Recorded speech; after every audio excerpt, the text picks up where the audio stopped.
Chris from SMI. And as you can tell, I've actually got a little bit of a cold today. So we're going to do something that's a little bit fun. And we're going to talk about what if I die? Because essentially I don't feel that good. Being a typical, stereotypical male, I may very well die from this cold. So, what will my finances look like if I die? Really good exercise that unfortunately I've actually gone through once before. And having clarity over this put me in a better position when I was fighting cancer. So, having a look at my finances, I've got three big considerations in my life. I have paid off quite a lot of my home loan, but I've still got some to go. I've got a future expense of about $600,000. Now that expense is the future cost of educating my two children. Why 600,000? I choose to send them to a private school, personal choice. Of course, we can pull them out of private school, but I would like to think that if something happens to me, I would still be able to do this. Now, I also have a number of different investment properties. Most of them I've had for some time. Most of them are paying for themselves, but they're essentially, along with my superannuation, part of my retirement strategy. So that if I was to pass, I'd like to leave these properties to my wife so that essentially she can retire and live out her days. So without me around, I have a small problem.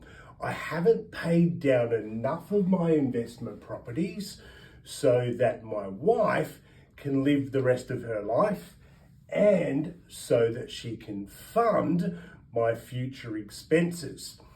Now, I did this whiteboard moment once before, and I did it with my financial advisor, who got to sit down with Beck and I on our worst possible day. And I remember going through the numbers as to how this debt would be paid off, when and how this debt would be funded, how and when, and what portion of this we needed to pay off, what portion we didn't. And a lot of it fell back to what was our strategy around managing my death financially. Thankfully, we didn't need to use any of those backup plans, but we did have a plan. So sit down with a scrap of paper tonight, have a chat to your husband. If something happens to one of us, how do we pay off the mortgage? If we're sending our kids to private school or we've got future expenditures, are we willing to get rid of them? So in our case, pull our kids out of private school, send them to the public school, or do we need to have a plan as to how that's achieved? Our investment portfolio is really, really strong. It's great, but it relies on me going to work to earn money, to pay tax, to make them affordable. So how much of that debt do we need to pay off? Sit down with a scrap of paper. If you don't have a plan, reach out, hit the like button, say, hey Chris, how do I do this? How much life insurance should I have? Do I need to consider income protection?